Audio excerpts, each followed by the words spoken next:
Hello, आप सभी का स्वागत है हमारे एग्ज़ाम सिलेक्शन चैनल में। और आज हम पढ़ेंगे रेगुलेटिंग एक्ट और पिट्स इंडिया एक्ट और 1786 का अधिनियम। तो चलिए आज की क्लास स्टार्ट करते हैं।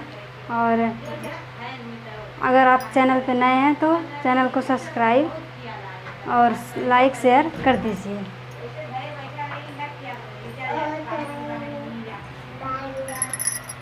सभी वीडियो को पूरा देखा कीजिए। इससे जो है आप सभी का पूरा देखने से आप सभी को पूरी क्लास मालूम होगी, कहाँ से कहाँ तक पढ़े हैं, इसके आगे की क्लास में क्या होगा।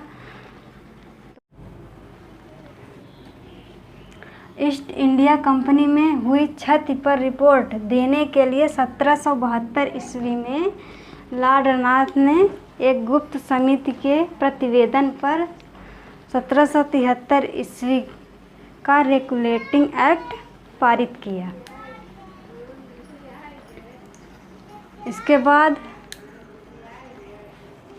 1774 ईस्वी में सुप्रीम कोर्ट की स्थापना करी गई। ये सब आप नोट्स बनाकर अपने नोट में लिखते जाइए। कॉपी पेन लेकर बैठिए, जिसे आप लिखेंगे और उससे याद करने में आप सभी को आसानी होगी रिवाइज करने में। एक मुख्य न्यायाधीश, 3 अन्य न्यायाधीश थे।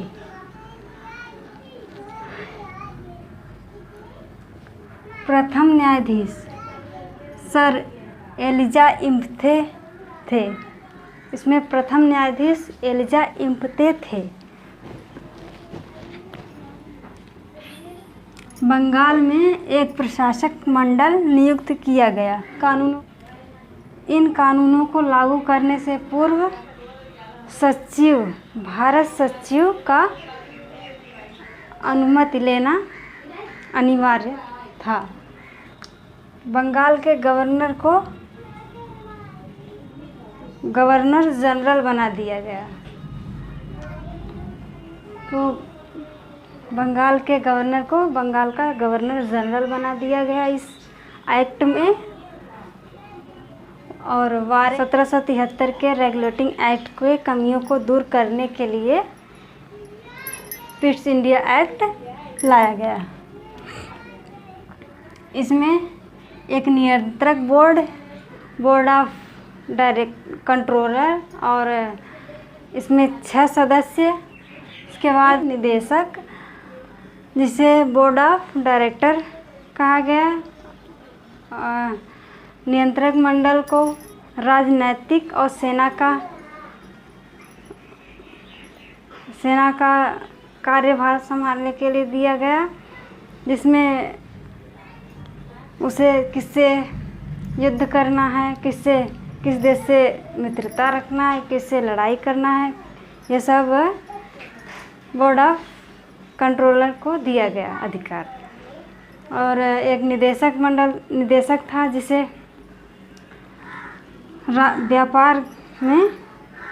व्यापार करने का अधिकार दिया गया।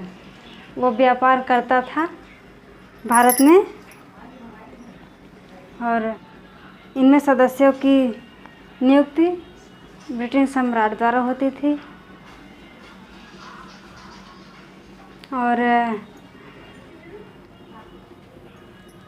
इनके सदस्यों में एक ब्रिटेन का वित्त मंत्री चार्ल्स ऑफ एक्सचेकर और दूसरा विदेशी सचिव तथा 4 अन्य सम्राट प्रिवी काउंसिल के सदस्यों में से चुने जाते थे। लोग इसे नोट्स करते जाइए, जिसे आप सभी को भारत में गवर्नर जनरल की संख्या 4 से घटाकर भारत में गवर्नर जनरल के परिषद सदस्य की संख्या घटाकर 4 से 3 कर दिया गया। और बम्बई तथा मद्रास की सहायता के लिए 3-3 सदस्यीय परिषद का गठन किया गया। दूसरा है ईस्ट इंडिया कंपनी द्वारा गठित प्रदेशों की पहली बार नियुक्ति। पहली बार ब्रिटिश अधिकृत भारतीय प्रदेश नाम दिया गया तथा भारत में नियुक्ति अंग्रेजी अधिकारियों पर मुकदमा करने के लिए इंग्लैंड में भारत में नियुक्त अंग्रेजी अधिकारियों पर मुकदमा करने के लिए इंग्लैंड में एक कोर्ट की स्थापना करी गई।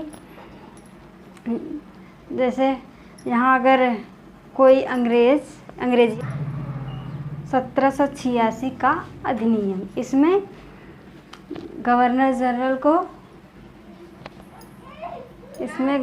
जनरल को मुख्य अधिकार यानी कि वीटो पावर दिया गया। और इसमें इस अधिनियम में विषम परिस्थिति में गवर्नर जनरल कोई भी निर्णय ले सकता था। विषम परिस्थिति में जैसे कि यहाँ कुछ दंगे या फिर ऐसी कोई भी जो उसे गलत लगे उसमें वो अपना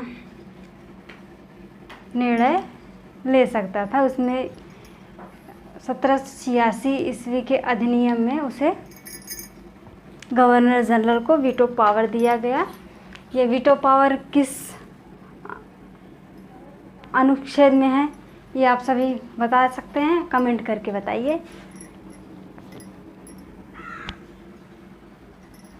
अगर आप सभी कोई भी डाउट्स या फिर कुछ भी हो तो हमें कमेंट करिए, हम आपका कमेंट रीड करेंगे, इसके बाद उस पर चर्चा करेंगे अगली क्लास में। तो बताइए वीटो पावर किस अनुच्छेद में है।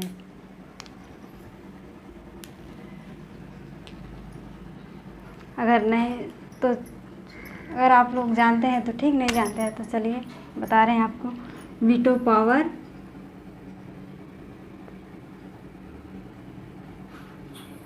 एक 111 अनुच्छेद में है। तो चलिए इसी के साथ अपना क्लास हम समाप्त करते हैं। जो आप सभी को कुछ इस क्लास में ना समझ में आया उसे कमेंट करिए और हम आपको इसका डाउट्स अगले वीडियो में क्लियर कर देंगे। और अगर आप और किसी भी विषय पर वीडियोस चाहते हैं तो कमेंट करिए, हम आपका जवाब अवश्य देंगे।